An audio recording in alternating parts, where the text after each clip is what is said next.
कई लोग कहते हैं गुरुजी क्या दूध चढ़ाना जरूरी है शंकर पर? कई लोग कहते हैं गुरुजी क्या दही चढ़ाना जरूरी है शंकर पर? शहद चढ़ाना जरूरी है? घृत चढ़ाना जरूरी है? शक्कर चढ़ाना जरूरी है?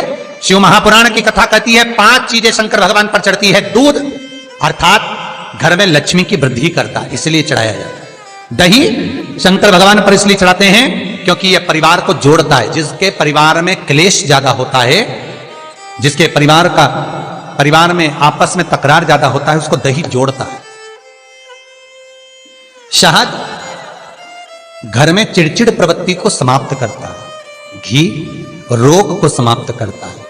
शक्कर मिष्ठान घर में यदि लक्ष्मी आकर जा रही हो तो मिष्ठान समर्पित किया जाता है। इसलिए पंचामृत स्नान का भाव शिव महापुराण कहते हैं। पंचामृत स्नान का भगवान इसलिए 5 चीजें शंकर को समर्पित हैं। दूध, दही, घृत, शहद, शक्कर अर्थात मिष्ठान। शक्कर से मूलतः यहां शिव महापुराण में शक्कर नहीं लिखी है, मिष्ठान। अब लोग शक्कर पीस कर अभिषेक करते हैं, परंतु मिष्ठान अर्थात गाय के दूध से निर्मित कोई मिठाई, और उस मिठाई से भगवान शंकर का अभिषेक। अब लोग भले शक्कर रखने लगे शंकर जी के अभिषेक में, पर यहां शक्कर नहीं लिखा है, यहां मिष्ठान।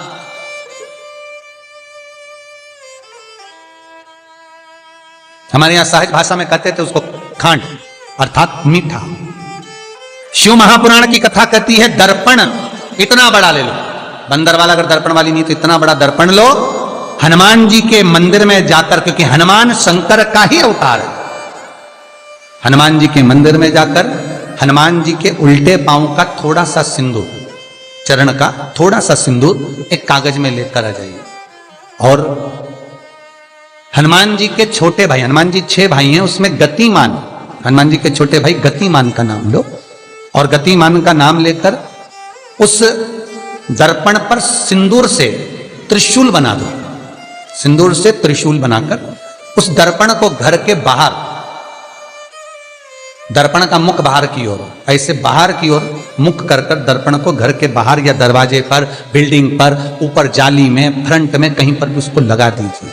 महाराज केवल शंकर का स्मरण कर कर, गतिमान का नाम लेकर, हनुमान के उल्टे पांव का सिंदूर का त्रिशूल बनाकर जो दर्पण को लगा देता है, आपको 1 महीने के अंदर अंतर मालूम पड़ जाएगा कि पिछले जो महीने निकले हैं उस महीने का अंदाजा लगाना कि घर में लोग कितने बीमार पड़ते थे, और इस दर्पण को लगाने के बाद बीमारी कम हुई कि नहीं हो कम तो ठंडा कर देना, क्या जा रहा है, पर करके जरूर देखना। विश्वास रखकर करोगे, भगवान शिव का अनुमोदन कर कर, भगवान शंकर पर विश्वास रखकर करोगे तो बीमारी घेर नहीं सकती।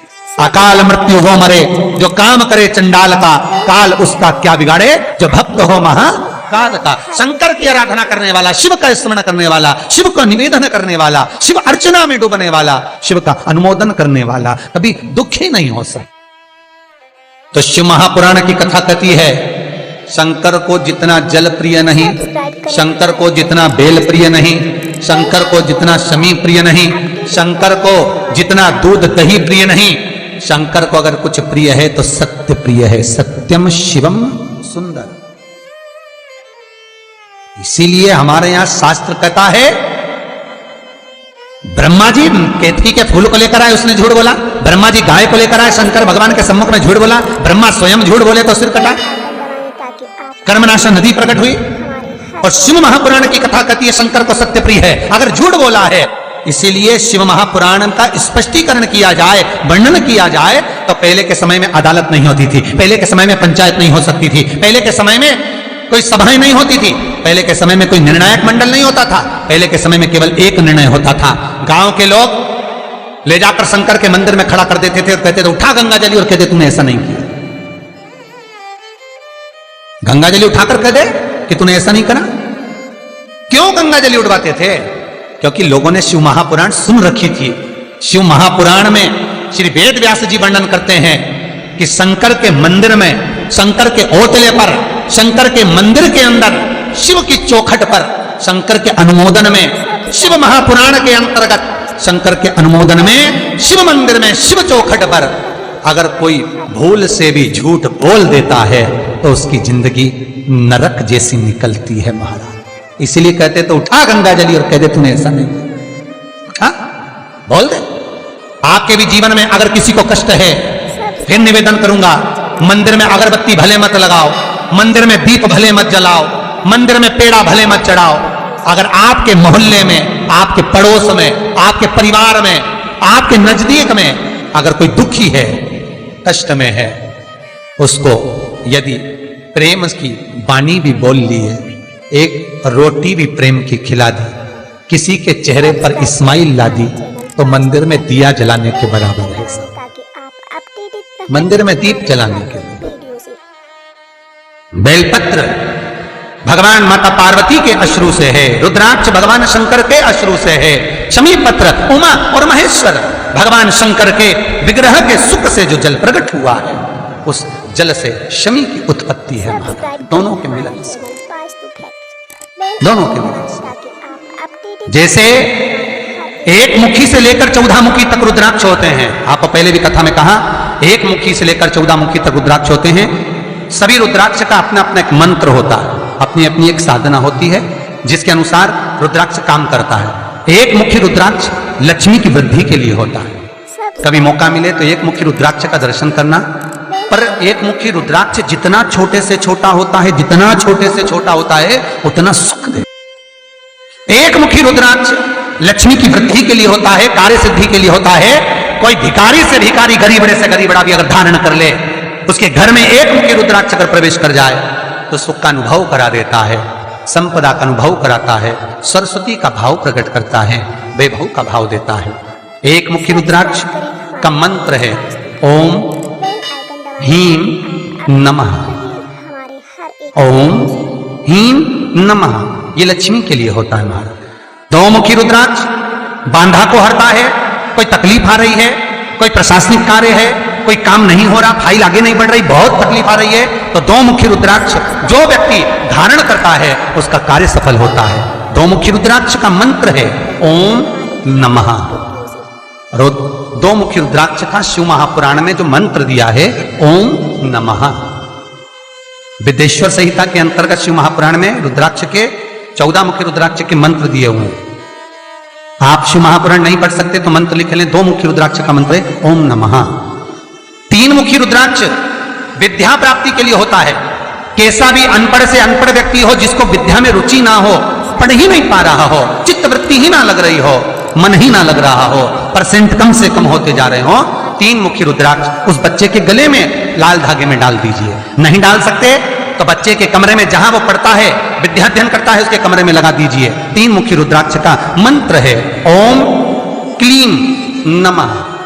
ओम क्लीं नमः, ये तीन मुखी रुद्राक्ष का मंत्र है।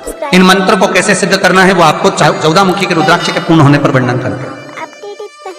तीन मुखी रुद्राक्ष का वर्णन है ओम क्लीं नमः।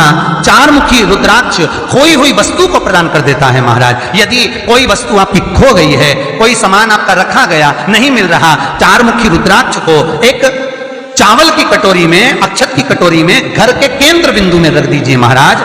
चार मुखी रुद्राक्ष 2 रात्रि तक रखा रहेगा। तीसरी रात्रि को खोई हुई वस्तु आपके घर में कहीं पर भी प्राप्त हो जाएगी, पर होगी, मालूम पड़ जाएगा कि वस्तु यहां है। चार मुखी रुद्राक्ष का मंत्र है ओम ह्रीं नमः। ओम ह्रीं नमः। फिर वर्णन आया 5 मुखी रुद्राक्ष। ये कार्य में सिद्धि देता है।